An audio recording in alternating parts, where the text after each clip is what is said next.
তারা যা শিখতে পারবে সেটা হলো শিল্প কত প্রকার ও কী কী তা বলতে পারবা, কোন পণ্য কোন ধরনের শিল্পের আওতাভুক্ত তা নির্ণয় করতে পারবা, জাতীয় অর্থনীতিতে শিল্পের গুরুত্ব ব্যাখ্যা করতে পারবা, আর বাংলাদেশে আমদানি ও রপ্তানি পণ্য সামগ্রী সম্পর্কে বলতে পারবা। তাহলে এসো আমরা আজকের আলোচনা শুরু করি। তোমরা তোমাদের বই, খাতা এবং পেনটা সাথে নিয়ে আমার আলোচনায় অংশগ্রহণ করো। আমাদের প্রথম আলোচনা হচ্ছে বাংলাদেশের শিল্প। দেখো, আমরা একটা চিত্র দেখি। বাংলাদেশ একটা কৃষি প্রধান দেশ, দিগন্ত বিস্তৃত ফসলের মাঠ আমাদের, এবং আমাদের অর্থনীতির মেরুদণ্ডই হচ্ছে কৃষি। তবে শহরাঞ্চলের বিকাশের সাথে সাথে শিল্প এবং বাণিজ্য আমাদের অর্থনীতিতে ক্রমেই গুরুত্বপূর্ণ হয়ে উঠছে। আজকে আমরা এই শিল্প নিয়ে আলোচনা করব।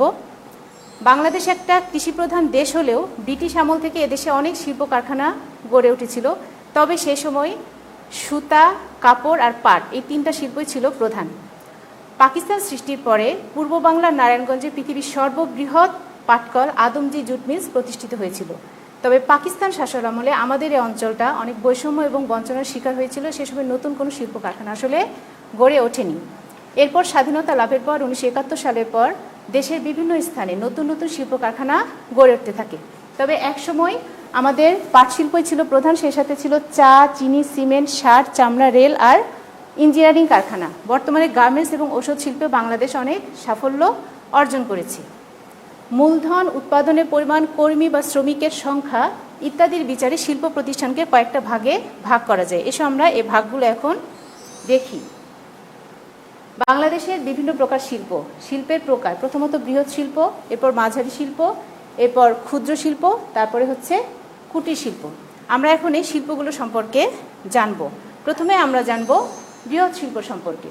আমরা একটু দেখি, তোমরা খেয়াল করো যে বৃহৎ শিল্প কোনগুলো। এই যে চিনি শিল্প, সার শিল্প, বিদ্যুৎ শিল্প, রেল শিল্প, সিমেন্ট, পাট আর বস্ত্র, এগুলো সবই হচ্ছে বৃহৎ শিল্প। এখন বৃহৎ শিল্প আমরা কাকে বলবো? যেই শিল্প প্রতিষ্ঠানে প্রচুর মূলধন, দক্ষ শ্রমিক, কারিগর, প্রকৌশলী, বিশেষজ্ঞ, অভিজ্ঞ ব্যবস্থাপকের প্রয়োজন হয়, সেগুলোকে বৃহৎ শিল্প বলা হয়। এসব শিল্পের উৎপাদন ক্ষমতা অনেক বেশি, এজন্য উৎপাদিত সামগ্রীর একটা অংশ এরা বিদেশেও রপ্তানি করা যায়। আর জাতীয় অর্থনীতিতে এ ধরনের শিল্পের গুরুত্ব অনেক অনেক গুরুত্বপূর্ণ। এই ধরনের শিল্প দেশের অর্থনীতির মেরুদণ্ড হিসেবে কাজ করে। মাঝারি শিল্প সম্পর্কে আমরা আগে দেখি মাঝারি শিল্প কোনগুলো। এই যে কোল্ড স্টোরেজ, সিল্ক, সিরামিক, হালকা ইঞ্জিনিয়ারিং, এগুলো হচ্ছে সব মাঝারি শিল্প। এখন আমরা জানি যে মাঝারি শিল্প আমরা কাকে বলবো। যেসব শিল্প প্রতিষ্ঠানে 1.5 কোটি টাকার অধিক মূলধন খাটে, সেই শিল্পগুলোকে মাঝারি শিল্প বলে গণ্য করা হয়। দেশের চাহিদা পূরণ এবং অনেক লোকের কর্মসংস্থানের মাধ্যমে এই শিল্পগুলো জাতীয় অর্থনীতিতে গুরুত্বপূর্ণ ভূমিকা পালন করছে। তার মানে বৃহৎ শিল্পের পাশাপাশি আসলে আমাদের মাঝারি শিল্প অনেক গুরুত্বপূর্ণ। এরপরে আমরা জানব ক্ষুদ্র শিল্প সম্পর্কে। আমাদের ক্ষুদ্র শিল্প কোনগুলো? এই যে চালের কল, প্লাস্টিক কারখানা, ছোট ছোট জুতা তৈরির কারখানা, খাদ্য প্রক্রিয়াকরণ, এগুলো হচ্ছে ক্ষুদ্র শিল্প। এখন আমরা দেখি যে ক্ষুদ্র শিল্প কাকে বলা হয়। যেসব শিল্প প্রতিষ্ঠানে 1.5 কোটি টাকার কম মূলধন খাটে, আমরা মাঝারি শিল্পে দেখেছি যে অধিক মূলধন খাটে, এখানে কম মূলধন খাটে 1.5 কোটি টাকা, সেগুলোকে ক্ষুদ্র শিল্প বলা হয়। এই শিল্পে উৎপাদিত পণ্য দেশের চাহিদা পূরণ এবং কর্মসংস্থানের সুযোগ সৃষ্টি করে জাতীয় অর্থনীতিতে ভূমিকা। এরপর আমরা দেখব কুটির শিল্প। কুটির শিল্প কোনগুলো? এই যে মৃৎশিল্প বা মাটির কাজ, যেটা বেত শিল্প, বাঁশ দ্বারা তৈরি জিনিস, আগরবাতি, তাঁত শিল্প, বিভিন্ন হস্তশিল্প, এছাড়াও আছে বিভিন্ন শাড়ি, মিষ্টির প্যাকেট তৈরি, কাঠের কাজ, এগুলো সবই হচ্ছে কুটির শিল্প। এখন আমরা দেখি যে কুটির শিল্প আমরা কাকে বলবো। যে শিল্পে উৎপাদন এবং বিপণনের কাজটি, বিপণন মানে হচ্ছে যে উৎপাদন করার পরে ক্রেতার হাতে পৌঁছে দেওয়া পর্যন্ত যে প্রক্রিয়াটা, এই পুরা কাজটাই মালিক নিজে এবং তার পরিবারের সদস্যরাই করে থাকে। বাংলাদেশের মতো একটা বৃহৎ জনসংখ্যার এবং শিল্পে অনগ্রসর দেশে অসংখ্য মানুষের কর্মসংস্থান এবং স্বনির্ভরতা অর্জনের সুযোগ করে দিয়ে কুটির শিল্প জাতীয় অর্থনীতিতে অবদান রাখছে। তাহলে কুটির শিল্প আমাদের জাতীয় অর্থনীতিতে গুরুত্বপূর্ণ অবদান রাখে। এখন আমরা একটু দেখি যে আমাদের জাতীয় অর্থনীতিতে বিভিন্ন শিল্পের অবদান। কুটির শিল্প, ক্ষুদ্র শিল্প, মাঝারি শিল্প আর বৃহৎ শিল্প। আমরা এই লেখচিত্রে দেখতে পাচ্ছি যে বৃহৎ শিল্পের অবদান সবচেয়ে বেশি, এরপর পর্যায়ক্রমে অবদানটা যদিও কমে এসছে, কিন্তু সব কিছুর সমন্বয়ে আমাদের অর্থনীতি আসলে এগিয়ে যাবে। এরপর আমরা বাংলাদেশের অর্থনীতিতে শিল্পের অবদান দেখব।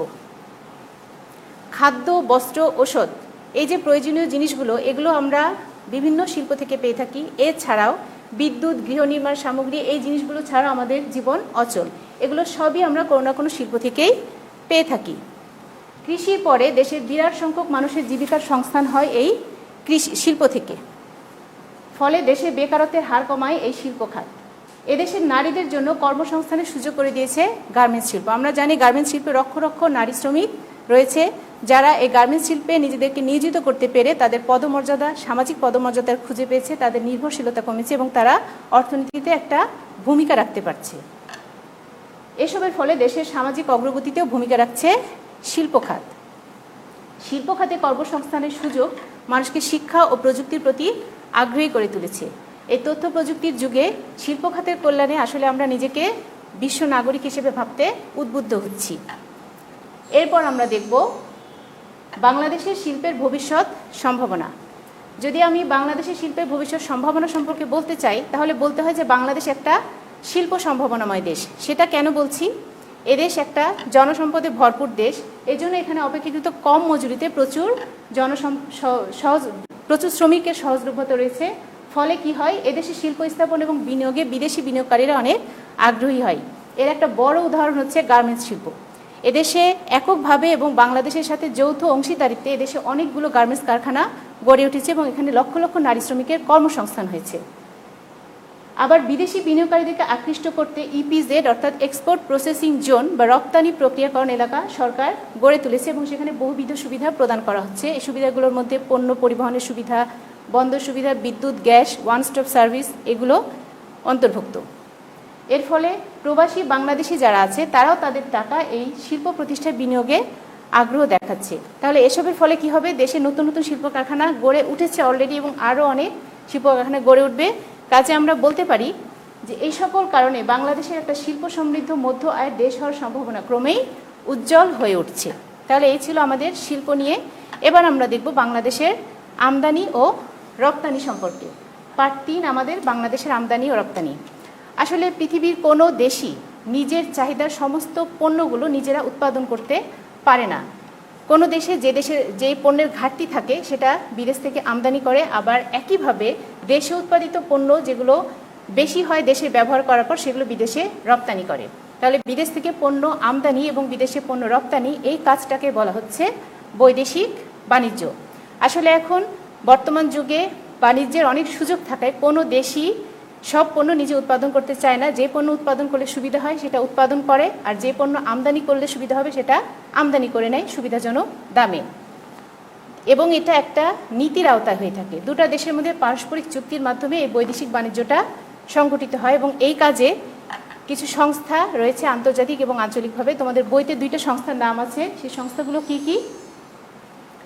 বৈদেশিক বাণিজ্যের সহায়তাকারী সংস্থা একটা হচ্ছে WTO বা ওয়ার্ল্ড ট্রেড অর্গানাইজেশন, আরেকটা হচ্ছে সাপটা, south Asian free trade area বা দক্ষিণ এশীয় মুক্ত বাণিজ্য এলাকা। এখন আমরা দেখব বাংলাদেশ নিয়মিতভাবে কি কি পণ্য আমদানি করে। আমাদের আমদানিকৃত পণ্য সামগ্রীর মধ্যে আছে চাল, গম, ডাল, তৈলবীজ, তুলা, অপরিশোধিত পেট্রোল, আরও আছে ভোজ্য তেল, সুতা, সার, কৃষি এবং শিল্প যন্ত্রপাতি। এখন আমরা কোন কোন দেশ থেকে আমদানি করি? আমরা চীন, ভারত, জাপান, সিঙ্গাপুর, দক্ষিণ কোরিয়া, মালয়েশিয়া, যুক্তরাজ্য, যুক্তরাষ্ট্র, ফ্রান্স, জার্মানি এসব দেশ থেকে আমদানি করি। এসব দেশের মধ্যে আমরা সবচেয়ে বেশি আমদানি করি হচ্ছে চীন থেকে। এখন আমরা একটা তথ্যের মাধ্যমে দেখব যে আমদানি খাতে আমাদের ব্যয় কত হয়। বাংলাদেশ অর্থনৈতিক সমীক্ষা অনুযায়ী 2013-14 অর্থ বছরে আমাদের আমদানি ব্যয় ছিল 40,732 মিলিয়ন মার্কিন ডলার। 14-15 অর্থ বছরে ছিল 40,704 মিলিয়ন মার্কিন ডলার। 15-16তে ছিল 42,921 মিলিয়ন মার্কিন ডলার, আর 16-17 ছিল 47,005 মিলিয়ন মার্কিন ডলার। তাহলে শিক্ষার্থীরা আমরা কি দেখতে পাচ্ছি যে প্রতি বছরই এই আমদানি বাবদ আমাদেরকে বিরাট একটা অঙ্কের টাকা বা অর্থ ব্যয় করতে হচ্ছে। আসলে যেই দেশ আমদানি কম করে এবং রপ্তানি বেশি করে সেই দেশই তত বেশি উন্নত হয়। আমাদেরও চেষ্টা করতে হবে আমদানি কমিয়ে রপ্তানি পরিমাণ বৃদ্ধি করার। এরপর আমরা দেখব বাংলাদেশের রপ্তানি পণ্য সামগ্রী। একটা সময় ছিল যখন আমাদের প্রধান রপ্তানি পণ্যই ছিল পাট এবং পাটজাত দ্রব্য, বিশেষ করে চটের ব্যাগ আর কার্পেট। কিন্তু মাঝে একটা সময় বিশ্ববাজারে এই পাটের চাহিদা কমে যাওয়ায় আমাদের এই রপ্তানি পরিমাণটাও কমে গেছিল। তবে সম্প্রতি বাংলাদেশি বিজ্ঞানীদের দ্বারা পাটের জেনোম বা জন্মরহস্য আবিষ্কার এবং বিশ্বব্যাপী পরিবেশ সচেতনতা বৃদ্ধির ফলে, পরিবেশ সচেতনতাটা কী ধরনের, যে পাটজাত সামগ্রী তৈরি আসলে পরিবেশ বান্ধব, ব্যবহার আসলে পরিবেশ বান্ধব, প্লাস্টিক যেটা না, সেজন্য আবার এই বিশ্বব্যাপী পাটের চাহিদা বৃদ্ধি পেয়েছে। এখন আমি একজন ব্যক্তিত্বকে দেখাবো, তোমরা একটু খেয়াল করো। ইনি হচ্ছেন ডক্টর মাকসুদুল আলম, যিনি পাটের জেনোম বা জন্মরহস্য আবিষ্কারক, একজন বাংলাদেশি বিজ্ঞানী। এরপর আমরা দেখব আমরা কি কি পণ্য রপ্তানি করি। প্রধানত আমরা কাঁচা পাট দেখতে পাচ্ছ, গোল্ডেন ফাইবার, বাংলাদেশের সোনালী আঁশ এবং পাট দিয়ে তৈরি বিভিন্ন জিনিস আমরা রপ্তানি করি। এছাড়াও আমরা রপ্তানি করি চা, এরপরে দেখব চামড়া। এছাড়া আরও কি রপ্তানি করি, চামড়াজাত বিভিন্ন দ্রব্য। এই সবগুলো দ্রব্য হচ্ছে চামড়া দিয়ে তৈরি হয়েছে। এছাড়াও আমরা আরও কী কী রপ্তানি করি, তৈরি পোশাক, হিমায়িত চিংড়ি, ফ্রোজেন যেটা, তারপরে হচ্ছে অন্যান্য খাদ্য। বিভিন্ন আমাদের যে বড় বড় কোম্পানিগুলো আছে, খাদ্য প্রক্রিয়াকরণ কোম্পানি, তাদের খাদ্য তারা বিদেশে রপ্তানি করে থাকে। আরও আছে হস্তশিল্পজাত বিভিন্ন দ্রব্য আর সবজি। তাহলে আমরা দেখতে পাচ্ছি যে আমরা রপ্তানিও আসলে কম করি না, তবে আমদানি পরিমাণ আমাদের একটু বেশি। আমরা কোন কোন দেশে রপ্তানি করি, যুক্তরাষ্ট্র, জার্মানি, যুক্তরাজ্য, France, Belgium, Italy, Netherland, Canada, Japan প্রভৃতি। সবচাইতে বেশি আমরা রপ্তানি করি আসলে যুক্তরাষ্ট্রে। আমাদের দেশে সবচেয়ে বড় ক্রেতা হচ্ছে যুক্তরাষ্ট্র। এখন আমরা একটা তথ্যের মাধ্যমে দেখব, বাংলাদেশ অর্থনৈতিক সমীক্ষা অনুযায়ী 12-13 অর্থ বছরে রপ্তানি আয় ছিল 27,027 মিলিয়ন মার্কিন ডলার। 15-16তে ছিল 34,257 মিলিয়ন মার্কিন ডলার। 16-17 ছিল 34,656 মিলিয়ন মার্কিন ডলার। এর মধ্যে আবার 12-13 অর্থ বছরে রপ্তানি আয়ের শীর্ষে ছিল তৈরি পোশাক খাত। এই খাতে আয় হয়েছিল 11,040 মিলিয়ন মার্কিন ডলার। তাহলে একটু আগে আমরা একটা তালিকা দেখেছিলাম, যেটাই ছিল আমদানি ব্যয়, এখন দেখলাম রপ্তানি আয়। এই দুটা তালিকা দেখেই তোমরা নিশ্চয়ই ধারণা করতে পারছো যে আমাদের রপ্তানি আয় অনেক কম, আমদানি আয় অনেক বেশি।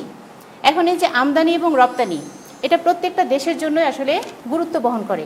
পৃথিবীর কোনো দেশই নিজের সমস্ত পণ্য নিজে উৎপাদন করতে চায় না বা পারে না, এজন্য তার প্রয়োজনীয় পণ্যগুলো আমদানি করে থাকে। বাংলাদেশও এর বাইরে না। বাংলাদেশ বিশেষ করে যেসব দ্রব্য আমদানি করে তার মধ্যে আছে খাদ্যদ্রব্য এবং বিভিন্ন নিত্য প্রয়োজনীয় যেসব দ্রব্য।